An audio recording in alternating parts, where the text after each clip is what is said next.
Okay, here we have a simple application to show my favorite movies, and as you can see it has a full CRUD system. We can show, edit, destroy, and add new movies. So when we go and edit a movie and then save it, we see our flash message right here. And let's take a look at what the code looks like. In our layout we have an if statement that says if the flash message exists for notice, show this div with the ID of flash notice, and that's how we have it so far. But we want to make it so that we're a little bit more dry in our code, and we want to eventually create a plugin that allows us to include a simple helper method to display all flash messages and nothing at all if they don't exist. So let's go ahead and delete this, and we're going to create a new flash message, a new helper called display flash, and we're going to pass in the flash message into it, the flash hash right into that.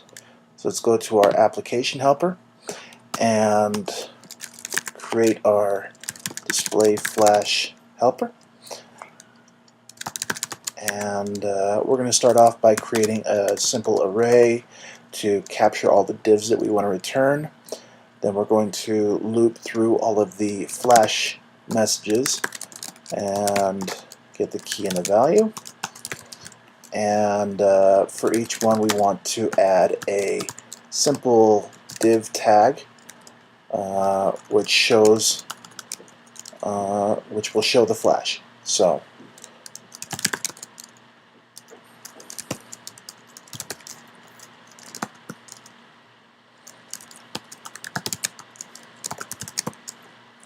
and I believe that should do it. Now we just want to return the array with the new line break between each one, and let's go ahead and see if that works. So we're going to go back and edit the movie again, update, and it worked. And to just show you how this is a little bit cooler to do it this way, is that if we do happen to have multiple flash messages, so for example we have right here in our update movie, we want to add a flash error. Let's say bad, and we'll go back and we'll go ahead and edit one again, and you see it does show both of the flash messages, movie was bad and movie was updated successfully. So we see how that can be useful. Now let's go over how we can turn that into a plugin. Before we create the plugin though, let's clean up the helper a little bit, and instead of using this method, why don't we go ahead and actually use a content tag.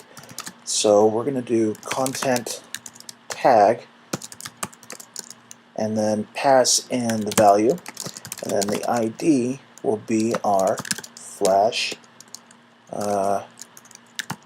key. And then that does the same thing as it does below, but it is Ruby code versus HTML inside your helper, which is always best practice. So now that we want to create a plugin, let's go ahead and create a run our generator called plugin and call it flash helper.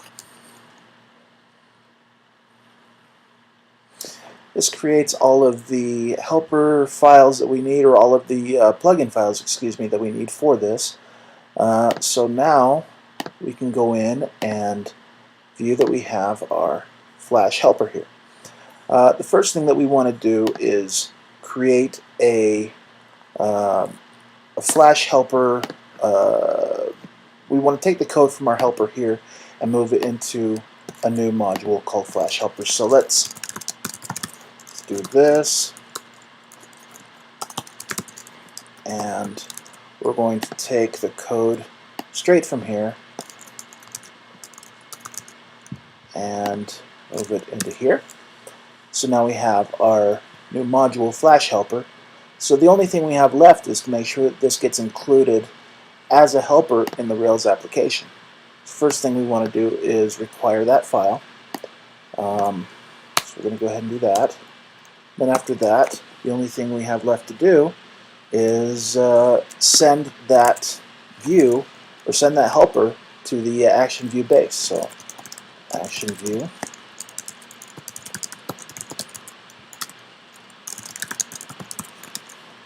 and that should work. Let's go ahead and give this a shot. We're going to restart the application.